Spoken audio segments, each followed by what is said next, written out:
regarding the challenges of implementing the peace agreement in Colombia.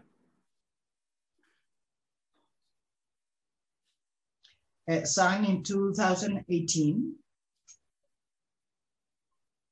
between the government and the of las FARC. We don't have any agreement in Colombia. And so that's why it's very interesting to address the issue as it should. Bueno, una vez explicado en inglés, ya voy la última vez que explico, la única vez y ya me meto en el español. ¿Por qué decía que no tenemos un acuerdo? Antes de empezar a mostrar y a presentar a los panelistas, es un panel muy numeroso que tiene presentaciones y posiciones de diversos ángulos de la sociedad colombiana, que yo creo que es la riqueza de este panel. Antes de eso, quiero explicar a la gente que se está empezando a meter aquí al webinar que el acuerdo sentó una serie digamos, de realidades que deberían terminar en reformas sociales, en reforma de la justicia, muchas de las cuales, y aquí viene la discusión, todavía no han visto la luz, otras sí han visto la luz. ¿Cuánto se ha implementado el acuerdo? Esa es una gran discusión que hay hoy en Colombia. Y esa es parte de este tema que vamos a entrar a trabajar hoy en esta webinar. Por eso, los invitados aquí a esta cita. Bien. A ver, lo primero que quiero pues, dejar claro es que esto nos obliga a una mirada muy objetiva. Y esa mirada objetiva pasa porque sea crítica. Si no es una mirada crítica, no podemos establecer una mirada al horizonte clara en cuanto a los desafíos que tenemos en la construcción de paz. Hay temas, diríamos, en cuanto a la visión que se puede presentar de las acciones generales de la reincorporación, que se estableció la renta básica, la asignación mensual, y hoy se sostiene lo que denominamos esa asignación mensual. Y se sostienen de 26 ETCRs, 24 ETCRs para la reincorporación, con una población que está por debajo de las 3.000 personas, que oscilan por debajo de las 3.000 personas, es decir, 10.000. Más de 10.000 ciudadanos reincorporados están por fuera de los ETCRs, lo que no nos ha permitido todavía hacer unos ajustes institucionales para poder garantizar esa reincorporación, acompañar esa reincorporación de esas ciudadanos y ciudadanas. De igual manera, la reincorporación urbana. Pero los temas centrales del acuerdo de paz, vitales, que hoy han establecido o permitido que estas nuevas violencias tengan tanta fuerza. La reforma rural integral, o sea, punto 1, no se ha ejecutado tal y como está planteado en el acuerdo, que está acompañado con el catastro multipropósito y está acompañado con los PEDET. Los PEDET no son la construcción de unas obras que de alguna manera, y entonces es en ese sentido que nosotros planteamos esta visión crítica, y eso no estamos diciendo, quiero aclarar que el acuerdo sea un fracaso. No, el acuerdo ha despertado una ciudadanía más entregada a el planteamiento y la exigencia de sus derechos, y hemos podido generar otros espacios, otras miradas desde el establecimiento de política pública. ¿Qué nos falta? Diríamos, y que es un proceso, poder hacer los ajustes institucionales que requiere la paz. Entre esos ajustes institucionales está lo de poder ir generando una nueva mentalidad del ciudadano en Colombia, que los conflictos no se resuelven a partir de enfrentarnos en la palabra de manera violenta o de hecho con armas. Entonces, este es un proceso que está pensado para 15 años, por lo menos, en algunos indicadores para 20 o 25.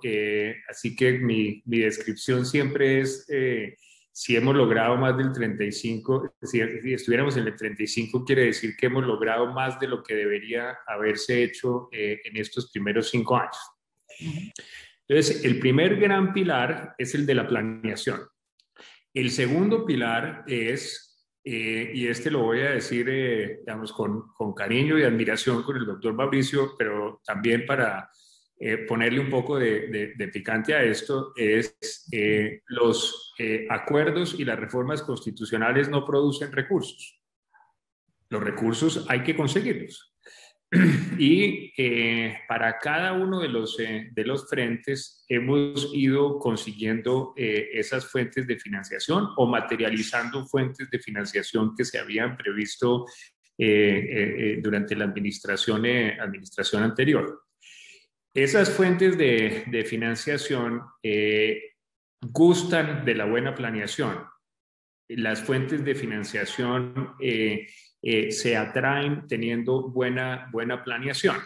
Entonces, en el tema de sustitución de cultivos, María Jimena, digamos, el programa que recibimos, que no voy a decir el nombre en español porque en inglés suena muy chistoso, pero ese programa... Ese programa tiene 100.000 familias. Estos son 400.000 colombianos. Ese programa, digamos, en figuras gruesas, ha erradicado alrededor de 40.000 hectáreas. 20.000 han sido casi 20.000 han sido dentro de esta administración. Adicionalmente a eso, nosotros hemos invertido en esas familias casi un poco más de un billón de pesos.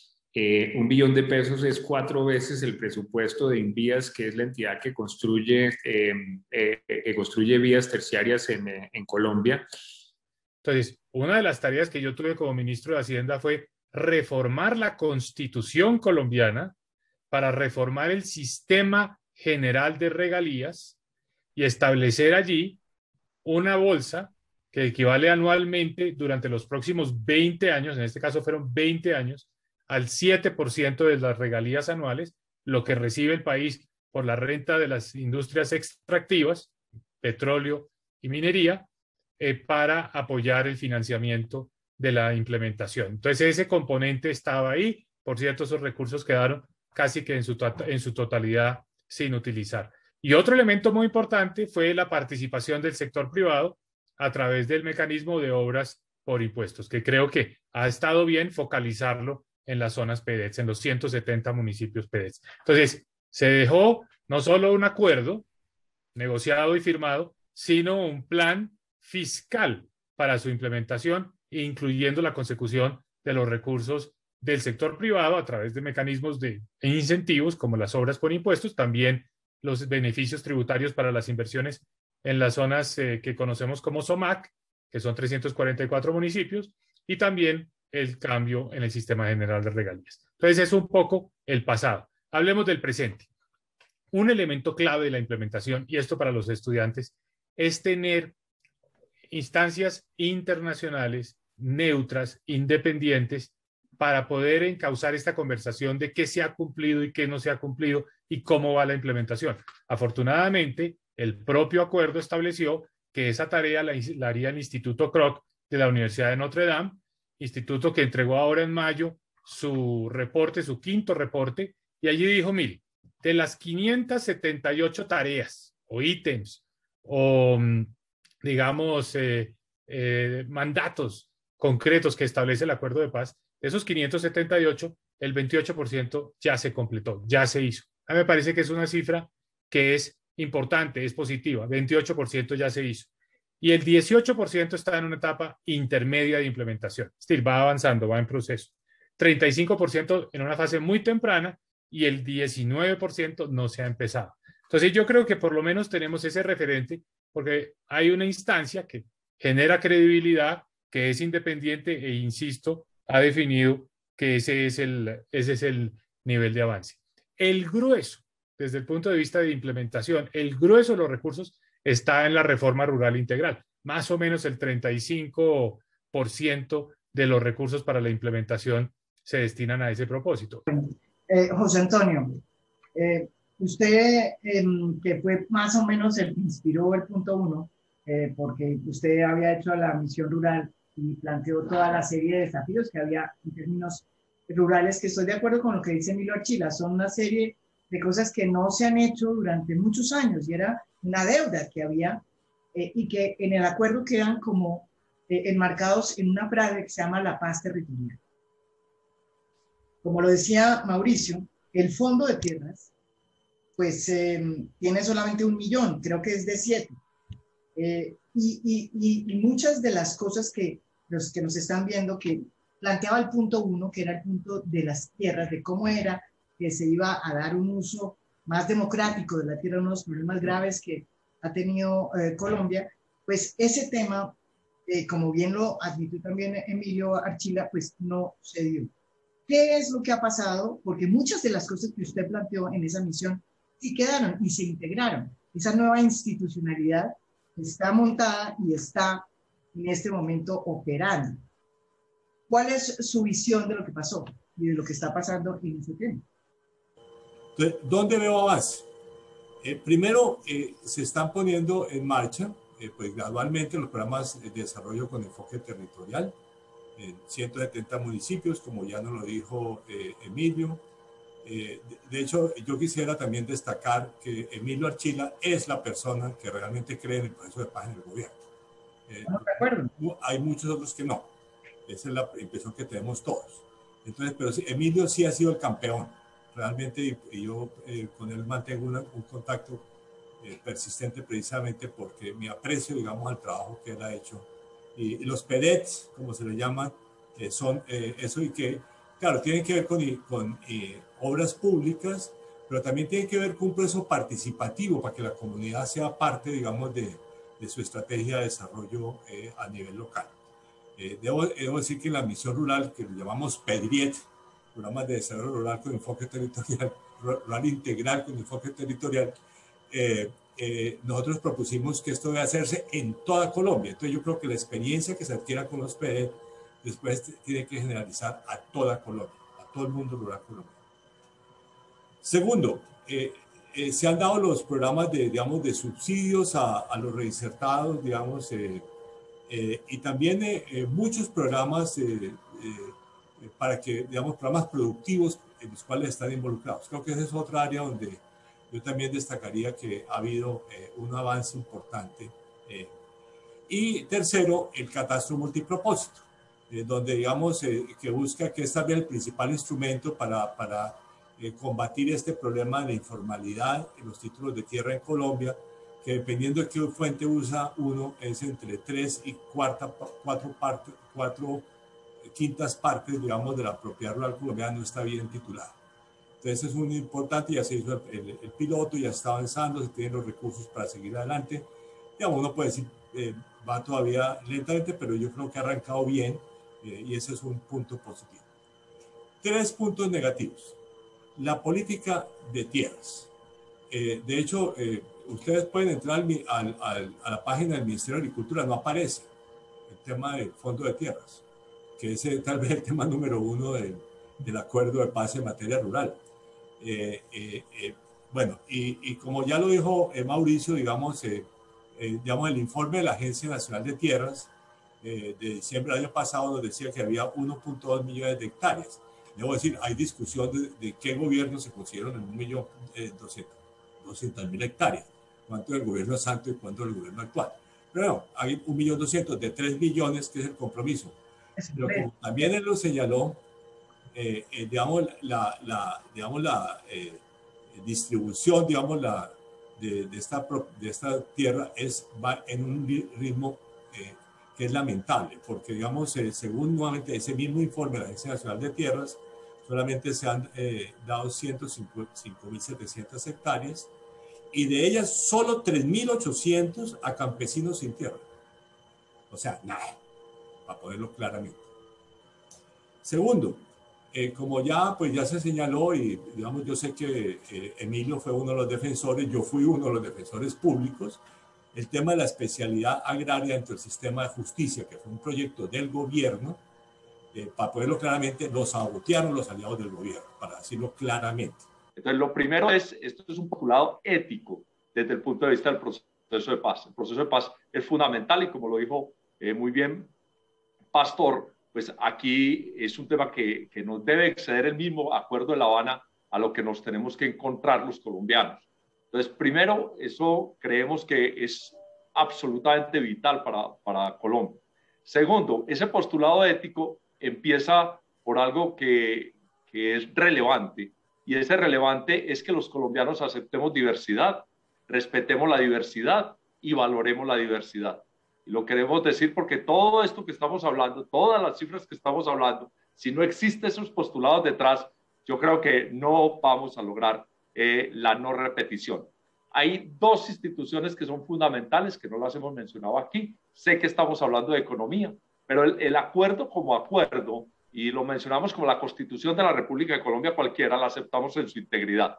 La Jurisdicción Especial para la Paz y la Comisión de la Verdad por el tema de no repetición, del reconocimiento y no repetición. Son absolutamente fundamentales en este acuerdo y entonces las tenemos que aceptar como un todo. El acuerdo lo tenemos que aceptar como un todo. Para que los estudiantes que nos están oyendo, el acuerdo de paz incluye una parte que sí está totalmente implementada, ¿no es verdad? Que es una nueva justicia transicional que se llama un nuevo, incluso, pues tribunal de justicia que se llama la JEP en Colombia, y además se creó la Comisión de la Verdad. Esos dos, una justicia transicional que va a durar más de 20 años y una Comisión de la Verdad que tiene que entregar próximamente un informe, como bien lo dice Gonzalo Pérez. Eso sí está totalmente implementado. Y lo que nos faltó, digamos, lo que estamos hablando aquí de las reformas sociales, muchas de las cuales, pues, Emilio Archila ha dicho que se han implementado. Entonces, nosotros, pues, miramos que cómo podría ser la diferencia en cuanto a la dimensión de lo que implica lo económico. Si como un gasto que se está haciendo o una inversión. En ese sentido, pues nosotros somos claros desde nuestra visión. La construcción de paz es la mayor inversión que podría realizarse o que puede realizarse desde el Estado.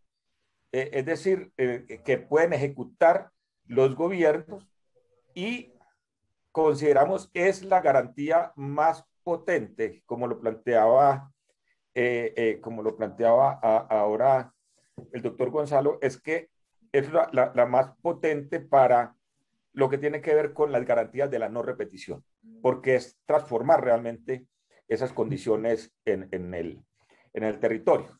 Por último, cierro, poco así desordenado, pero es muy importante dejar que es que el acuerdo nos abrió ese camino, o nos abrió, no, nos siguió reafirmando, porque hay que tener en cuenta los otros procesos anteriores de los 90, que de ellos también tenemos que aprender, que el diálogo efectivamente es el único instrumento que nos va a permitir resolver todas las demás conflictividades violentas que tenemos en el territorio. Y eso implica que hay que abrir ese espacio. Y cómo afrontar una realidad que hay en el territorio. Los diálogos extrainstitucionales que desde la mirada de Bogotá son ilegales, pero que son diarios en el territorio. Todas las juntas de acción comunal tienen que dialogar con los actores armados en el territorio. Las organizaciones que están en el territorio tienen que hablar con los actores armados que en el territorio.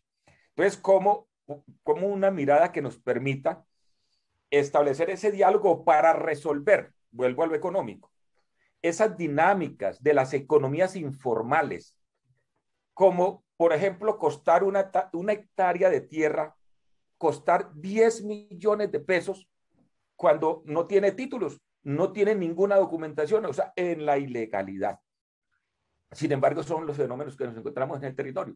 La gente llega con la bolsa para comprar ganado en el territorio y paga en efectivo. Es decir, todas unas relaciones económicas que desde la mirada de Bogotá, pues sí, están en la ilegalidad, pero desde el territorio es lo normal y es lo más formal. Esta acción, diríamos, este desafío es el de poder Cuando yo me refiero a poder hacer los ajustes que se plantearon en el acuerdo, reforma rural integral, por eso insisto, los PDES era esa mirada para poder resolver esto. El catastro multipropósito, como lo plantea el doctor Ocampo, pues era poder establecer realmente quiénes son los dueños de la tierra y cómo vamos a distribuir esa tierra y en qué condiciones está la tierra. Well, thanks very much for this opportunity you gave us the peace process in Colombia. Just to conclude by thanking all of you, thanking Maria Jimena Duzan and all the panelists. I think we are over time, and that shows actually the interest in the conversation. I think we're proud at Columbia University to have provided that platform with a very diverse group of people, Pastor Arape, Emilio Arquila, José Antonio Ocampo, Gonzalo Pérez, Mauricio Cardenas, different perspectives. It shows that dialogue is possible, that good conversation is possible, and I think that gives all of us a lot of hope for the future. So thank you, and we'll do it again, but maybe in more specialized seminars so that we can give more time to all the many issues that we just went very quickly through and need more elaboration.